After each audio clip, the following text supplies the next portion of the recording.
wanalipwa. Wananufaika wewe, sisi tunaumia sisi. Wenyewe hawana shida. Sisi tukitoka hapa mtaani tunaenda kusemwa sisi. Tunachekwa na watani zetu. Hata kesho angalia sisi. Wanacheza kesho Yanga. Wanacheza mpira. Wewe unafikiri kwamba viongozi wanaoangusha acha tofauti zao? Yaani huo ndio ukweli ambao upo. Kwenye klabu ya Simba kuna tofauti kubwa.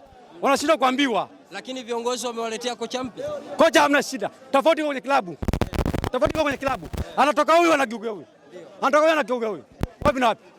Kwa hiyo changamoto kwanza ipo ndani ya klabu ya Simba. Yaani huo ndio ukweli ambao upo. Ndani ya klabu ya Simba kuna shida. Kuna shida kubwa. Wanashindwa kuambiwa ukweli.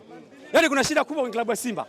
Waache tofauti zao ndio tunaenda. Kwa hiyo tunaenda kucheza mechi kimataifa hivi. Kweli, tunaenda kucheza mechi kimataifa hivi. Tunatoa sala na Mtibwa. Mtoto mdogo amekuja kwenye daraja juu, ameshuka daraja, amekuja amepanda juzi. Mtibwa amepanda daraja jana. Tunatoa naye sare. Tunaenda mechi kimataifa jamaa. Tunachezaje mpira namna hivi? Tunataka kufanya nini? Mimi shida kubwa. Tofauti kwenye klabu ya Simba ipo. Watu ficha ipo. Anatoka huyu, anageuka huyu. Anatolewa huyu, anarudishwa huyu. Tuache huo mpira. Mpira wande. Wachezaji wao blaza, hatuwezi kwenda kimataifa. Mtibwa ni timu ya kawaida sana ambayo inaweza kucheza hata na huko mtaani na timu zetu za Uswahilini. Lakini hii timu ilivyocheza hapa, tatizo haliko kwa kocha, tatizo kwa viongozi. Viongozi wameokota wachezaji, yaani wachezaji wameokotwa tu, wameletwa hapa. Umeona? Simba tunalijua sisi, sio Simba hii. Simba imecheza kama blaza, hadi kama sio Simba. Kwa sababu ukiangalia kocha yuko vizuri. Kocha anapanga vizuri. Tatizo hawa wameleta watu wao. Dili zilizofanyika hapa. Sasa sisi saizi mimi nimewanyea watu kwa Uswahilini. Saizi mimi narudije kule mtaani. Lakini natamani uko nje, natoka hapo nje tunaivua na vaa koti.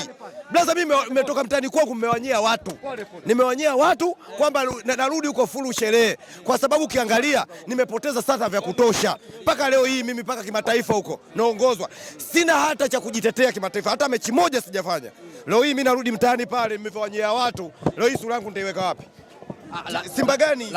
Lakini ndio kwanza tupo katika dirisha dogo la Januari na sajili tumeziona katika dirisha dogo. Sasa tumefanya dirisha dogo. Mchezaji upi ambao anatingisha leo sajiliwa sasa hivi ambao unamuona wewe, hata wewe mtangazaji nikuulize wewe hapo.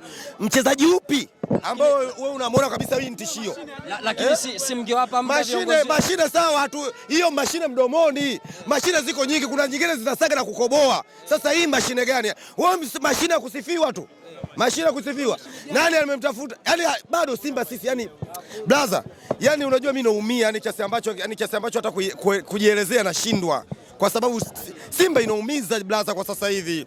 Hii sio timu ya kutoa draw. Hata wewe mwenyewe ukiangalia Mtibwa kweli wewe ukatoa draw na Mtibwa kweli? Ambao kama JKT hapa kwenye uwanja, hii Mtibwa ingekula hata 10. JKT unaviona vinavyocheza JKT. Wewe yani Mtibwa blaza. Acha blaza, acha.